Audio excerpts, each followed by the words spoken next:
Hey everybody, Mike Tendo here, YouTube Internet Gaming Dude. Yeah, here with an update for December. I didn't get a lot out in terms of quantity, but I did just want to give you a look back just in case you missed something. So, here we go. So the big thing was the 20th episode of Dude You Haven't Played This Game.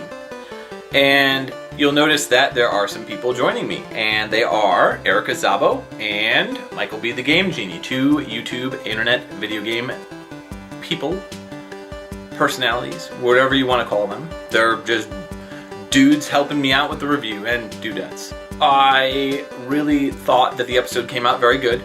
Lot of editing. It was definitely one of the biggest episodes that I had to edit yet, because not only did I have my stuff, but I had their stuff as well.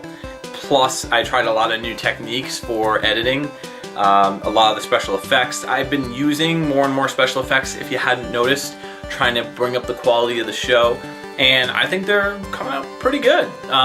So I'd love to hear your feedback in regards to what you thought about the episode. If you haven't watched it yet, do it yourself a favor, check it out. Now, another thing that I did in the month of December was I changed the layout of the YouTube channel, so that way season 1 is, I broke up things in seasons, so season 1 is about 9 episodes long and season 2 is about 10 episodes long, or 10, 11? It's basically the first 9 episodes of season 1, and then season 2 is, it's when the intro music changed, I decided to branch it off into season 2.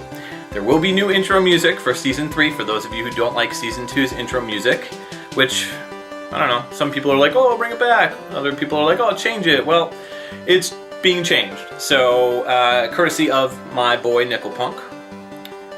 So, that happened. What else? Oh, I removed all ads from my YouTube channel. I'm not gonna lie, ever since the big changes at YouTube, it has definitely hit my channel, for the most part, pretty hard. Not getting as many views or subscriptions, which it's not even about that. It's awesome that people like watching my videos and like checking out what I do and subscribe and comment and like. That's awesome. Like, I really appreciate you guys checking out the hard work that I put into my channel.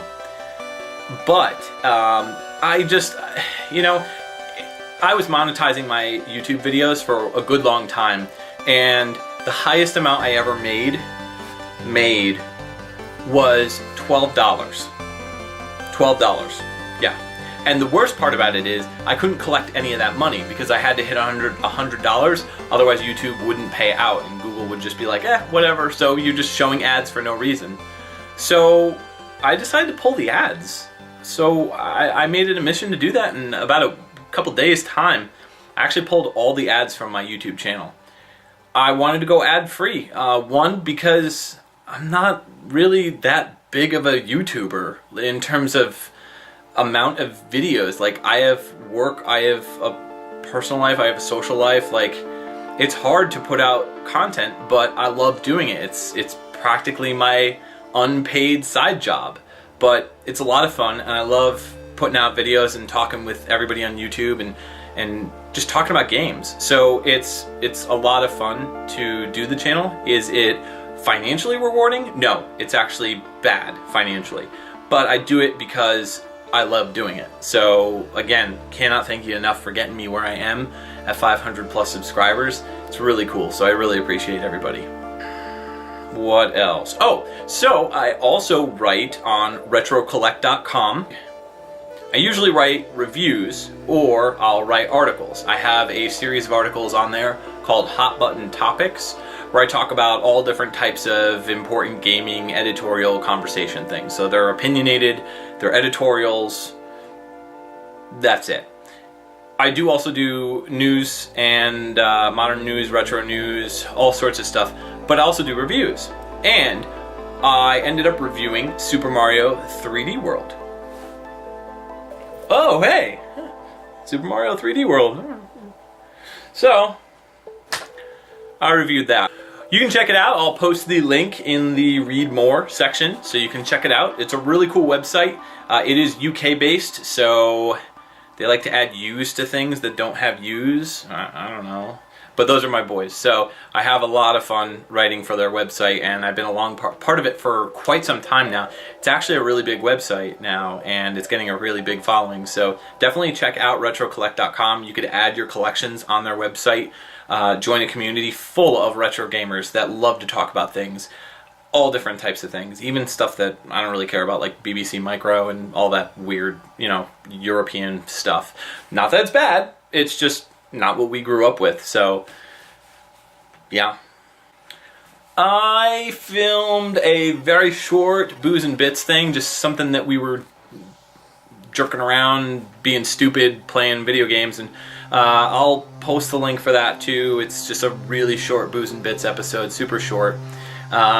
Between November and December, I also posted the bloopers for Super Castlevania 4's review, which was episode 19.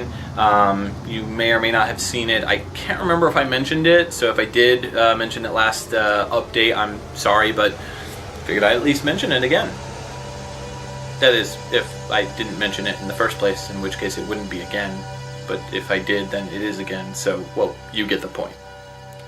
What else? Oh! So, I got a bunch of gifts from girlfriend and a friend of mine. So now I am the proud owner of a video game capture system. It's the Elgato game capturing device. I'm going to be checking it out. I'm going to be toying around with it quite a bit. The whole reason why I wanted this is so I could start reviewing newer games. Things on the 360, the Wii U, the Saturn, the Dreamcast, the Super Nintendo. I mean, all the stuff that I used to record off of my computer can now be recorded on the system. And so it's going to open up some doors for what I can review, what I cannot review. It's going to change the whole show. So look out for that. Season 3, the first couple episodes are just going to be me trying new stuff out. I also plan on resurrecting the Booze and Bits to have more of a let's play